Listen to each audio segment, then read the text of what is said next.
이번 시간에는 당뇨병의 합병증 중에서 당뇨병성 신증에 대해서 알아보겠습니다. 만성적인 고혈당은 여러 장기에 있는 혈관에 합병증을 일으키게 됩니다.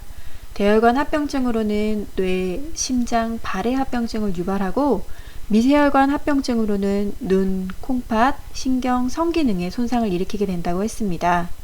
이번 시간에는 미세혈관 합병증 중에서 콩팥이라고도 불리우는 신장 합병증에 대해 살펴보겠습니다.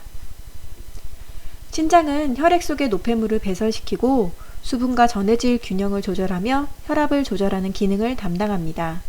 신장으로 들어온 혈액은 사구체 모세혈관을 통과하면서 혈액 속 노폐물과 전해질, 포도당, 그리고 단백질 등을 여과합니다. 불필요한 노폐물과 수분은 소변으로 배출되고 단백질과 포도당 등 필요한 물질은 혈관 속으로 재흡수됩니다. 당뇨병 환자에서 비정상적으로 혈당이 높아진 상태가 계속되면 체내의 조직 단백질의 변형이 오고 그로 인해 전신의 세포와 혈관이 손상을 입게 되는데 단백질에 의해 신장이 손상되어 나타나는 증상을 당뇨병성 신증이라고 합니다. 우리나라 당뇨병 환자의 3분의 1에서 당뇨병성 신증을 갖고 있습니다.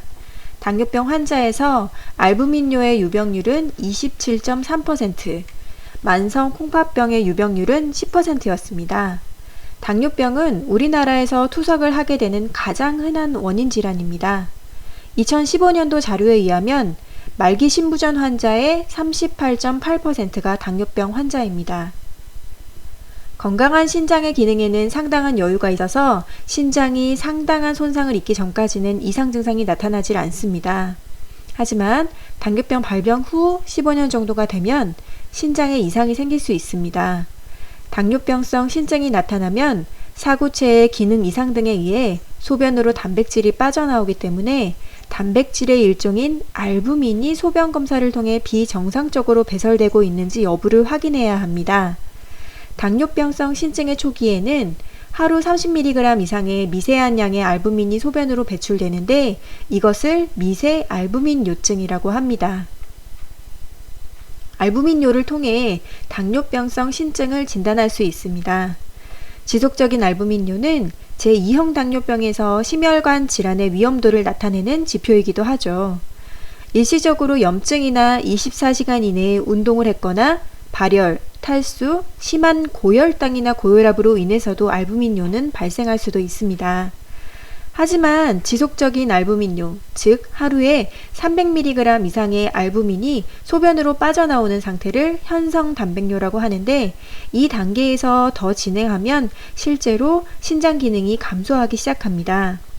이때는 콩팥 기능이 현저히 떨어지는 경우이니 적극적으로 대처해야 합니다. 알부민뇨가 심해지면 부종이 생기게 됩니다. 더욱 진행되면 신장에서 노폐물이 배설되지 않아 만성 신부전으로 진행됩니다. 결국은 요독증에 빠지게 되므로 투석을 하거나 신장 이식 수술을 받아야 할 수도 있습니다. 따라서 당뇨병 환자는 최소한 1년에 한 번은 병원에서 소변 검사로 미세 단백뇨를 확인하고 혈액 검사를 통해서 신장 기능 검사를 실시해야 합니다. 이를 통해서 신증의 발생 여부를 확인하고 1단계에서 5단계로 나눠지는 신증의 병기에 따라서 치료를 해야 합니다. 5단계에 이르러서는 투석까지 할 수도 있는 중증 질환입니다. 3단계부터는 전문의에게 본인의 상태를 의뢰하고 전반적으로 혈당 및 혈압 조절을 하면서 신증을 치료해야 합니다. 신증을 치료할 때는 공통적으로 혈당 및 혈압 조절이 중요합니다. 또한 당뇨병성 신증 있는 경우에는 식생활 관리가 매우 중요합니다. 자극적인 음식, 과음, 과식, 그리고 단백질 섭취에 특별한 관리를 요합니다. 신증을 잘 유발시킬 수 있는 임상적인 인자로는 신증의 가족력, 사구체 여과율의 증가, 혈당, 미세 단백뇨, 야간 고혈압, 흡연 등이 알려져 있습니다. 신장 기능 손상에 따라서 필요에 따라 전문의와 상의하셔서 적절한 약물 치료도 병행할 수도 있습니다. 질병관리본부에서 제안한 만성 콩팥병 예방과 관리를 위한 9대 수칙을 짚어보면서 이번 시간을 마무리하겠습니다. 음식은 싱겁게 먹고 단백질 섭취는 가급적 줄입니다. 칼륨이 많은 과일과 채소의 지나친 섭취를 피합니다. 콩팥의 상태에 따라 수분을 적절히 섭취합니다. 담배는 반드시 끊고 술은 하루에 한두 잔 이하로 줄입니다. 적정 체중을 유지합니다. 주 3일 이상 30분에서 1시간 정도 적절한 운동을 합니다. 고혈압과 당뇨병을 꾸준히 치료합니다. 정기적으로 소변 단백뇨와 혈액 크레아티닌 검사를 합니다. 꼭 필요한 약을 콩팥 기능에 따라 맞게 복용합니다. 당뇨병성 신증은 투석과 식이관리 등 삶의 질을 현저히 떨어지게 하는 중증 질환입니다. 매일 혈당 관리를 게을리 하지 않아야 하는 것이 최우선의 대처법입니다. 오늘의 이야기가 혈당 관리에 도움이 되셨길 바랍니다. 감사합니다.